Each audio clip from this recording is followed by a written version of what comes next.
Hello, this is Dr. Rosie Kuhn, and this podcast series is called Aging Like a Guru. Who, me? So I've been doing like 56 podcasts over the last 4 months, and an interesting thing is occurring. I have this interpretation or this assumption that how I'm seeing things is the way it is. And that's what most of us do. It's like, here's my perspective, and my perspective is the right perspective. And the truth is I'm realizing how little I actually know. I mean, I'm 67. I'm not 85 or 97 or whatever. I'm this age. And as I look at the world, as I look at people who are aging, as I look at this process of being human and being in this human body and having it change and go through shifts and declining and all of those kinds of things, I'm making up assumptions just like everybody else does.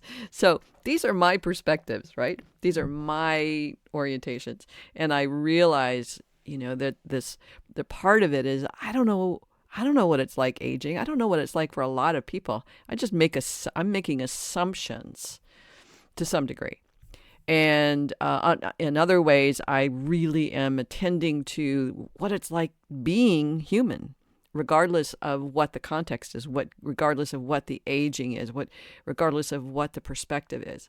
But to take all of that into consideration when I'm talking to you, my intention is to give you a perspective to consider so that you can go, well, that's true for me, or that doesn't work for me, or that's not my experience. And it clarifies for you, what is your experience? As opposed to saying, well, Rosie's right because she knows. I only know what I know. I know what I experience.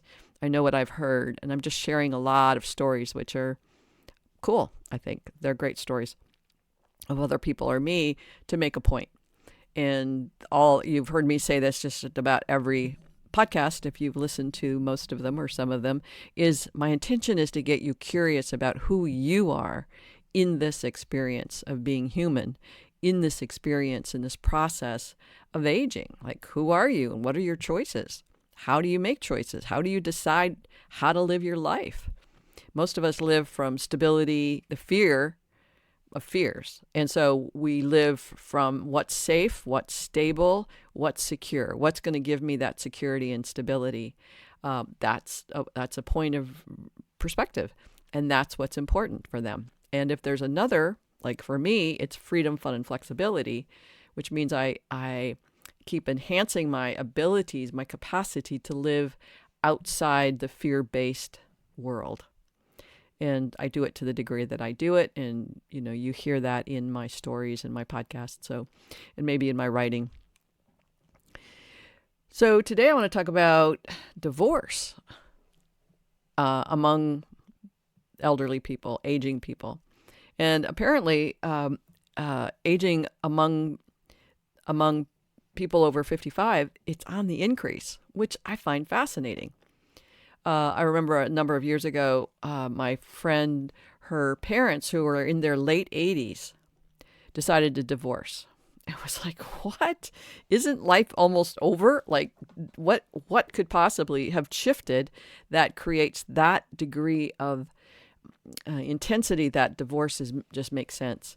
And it had to do with one of the partners was going through Alzheimer's, and he was really, really angry, and he wasn't taking responsibility for himself, his anger. He couldn't do what he needed to do, and he was being violent, and his wife couldn't stand it, and whatever dynamics were happening, she said, I'm not doing this anymore. And so she moved out and moved into a long care facility for herself where she was safe, and they divorced.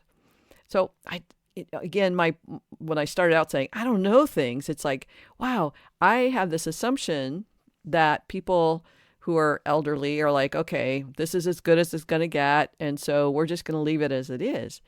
But like any of us at any age, people who are aging, people are people.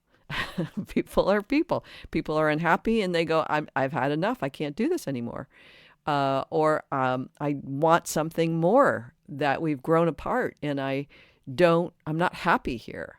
Or there's addictions that are creating problems, or there's financial conflicts that have potentially probably been there all along, but it's a point where people go, okay, I've had enough.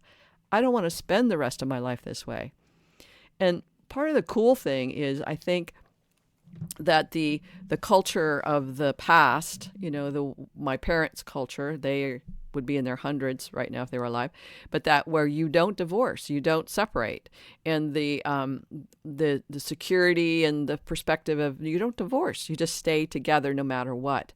I think the shifts that are changing in our culture in terms of open-mindedness to everything, right? To culture, religion, race, sexuality, and even divorce. It's like our world is changing, and we have so much more openness to consider that. So it really kind of rang true that these divorces are not, they are as much about things that are not good, like financial irresponsibility, addictions, and issues that are not solvable, as much as I want a different life. I want to fulfill myself. I want to know the fullest potential of this experience. I want to have fun. I want to know who I am here.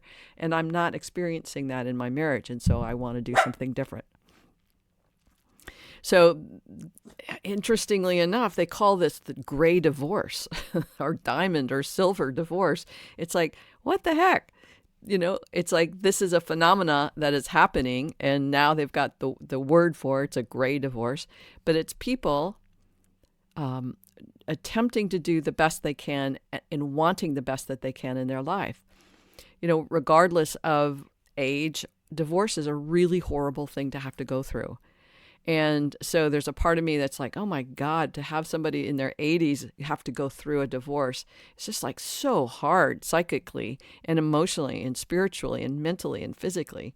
And to have anybody go through that. But I went through it when I was 27, and it doesn't matter how old you are when you go through a divorce.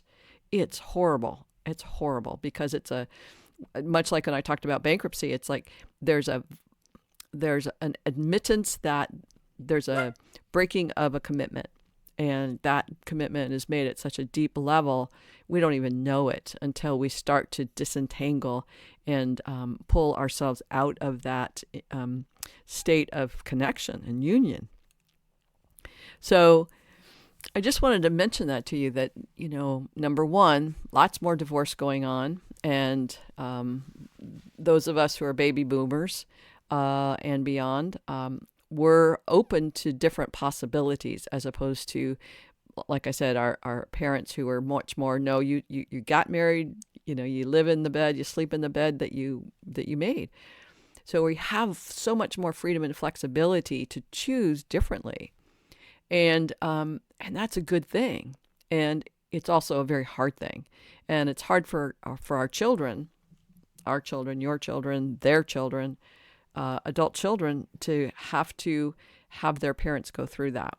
And it's just a part of life. I don't know if it's harder or less hard than if parents divorced earlier. There's people that say, well, we'll stay together for the kids. We'll stay together until the kids are out of the nest. And then they divorce, and the kids go, what the heck? Were you unhappy all this time? And, what a betrayal and what a craziness, just all that stuff that people go through. So this intention of this is to bring to awareness, people are making choices that they didn't used to make in the world before in terms of divorce at the older levels of being. And we have the choice to be curious about what fulfills us. Though, on the other side, the flip side, there are a lot of people who want to have a relationship. They want to be married. They want to be connected in later life. And so, here's people who are divorcing, and then there's other people that want that connection. And it's not mutually exclusive by any means. So that's pretty much it. Just the intention to consider all the ways that we are now so much more free to express ourselves, to know ourselves, to fulfill ourselves, to say, this is who I am, and this is what's important to me in my life at whatever stage of life you are in. That's a really, really good thing. If you need support There's plenty of people, therapists, and coaches that are here for you to support you through these challenging, perhaps, situations. And just utilize those supports. Do research, listen, and see what's happening in the world. See what happens, what you notice within yourself as you're exploring who you are in this process of aging like a guru. The more we can be wise with ourselves and be in attending to this inner wisdom, the greater our fulfillment, I believe. And that's what I want for you guys. All right, big hugs. Talk to you soon. Bye for now.